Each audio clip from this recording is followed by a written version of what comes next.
Introvert अर्थात अंतर्मुखी व्यक्ति जे बेसी लोग सब संगे घुलल मिलल नहीं, बेसी गैदरिंग सब में नहीं गेल, असगरे रह में जे रुचायल, जकरा असगरे रह में नीक लागल,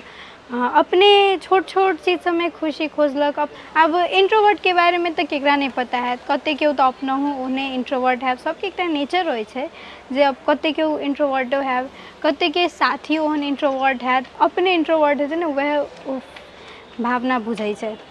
वह ओकर अपन नेचर बुझै छै कि वो व्यक्ति होय छै केहन की। मतलब एकटा बात कही ने, लोग तो ओकरा सबके अब दूर से जे देखऽ वाला लोग होय छै, दूर से जे पहिल बेर भेटै छै ओकरा से या देखै छै तो ओकरा बता दै छै, कहि दै छै कि कते एकांकी छै, कते घमंडी छै, घमंडी होय छै, बेसी बाजल नहीं, एटीट्यूड बेसी भऽ जाइ छै से सब। मतलब वो व्यक्ति ओहन नहीं होय छै। कहल जाय तऽ एकटा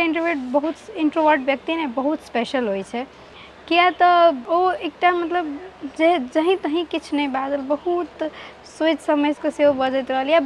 इहो भऽ जाइ छै कि बाजयवला चाहलक तऽ नहीं बाजऽ सकल। अब लेकिन मुदा ओहन व्यक्ति ने, एहने आदमी लग ओकर जे एकदम नजदीकके व्यक्ति रहल, ओकर जे एकदम क्लोज वंस रहल, अपने लोग सब संग संबंध बेसी बनेलक आ ओहने लोग सब संग बेसी अपना आपके खुलल,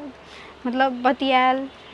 रहल। हाँ, आ जते जे ओकरा इंट्रोवर्ट कहै छै ने, नहीं बजै छै, एक बेर ओकरा अपन व्यक्ति सब संगे देखू, एते बजै छै जैसे कि ओकरा लोग देखते तऽ कते चुप कते बजै छै, तेहन किसिमके रहल, अपन व्यक्ति संग बाजऽ खोजलक। आ अहिना नहीं होय छै एहन व्यक्ति जे, लेकिन ओकरा संगे एक बेर बैस कऽ देखबै ने तऽ ओ जे अहाँके भावना रहै छै ने, बाहरसँ नहीं बाजल बेसी, ओ बाहर किछो भी चीजमे आवाज नहीं उठेलक, चाहे नहीं बाजल बेसी, लेकिन यदि ओकरा संगे स्थिर भऽ कऽ बैस कऽ देखबै ने तऽ अहाँके जे भावना रहै छै ने, ओकरा जकाँ नीकसँ केओ नहीं बुझऽ सकै छै।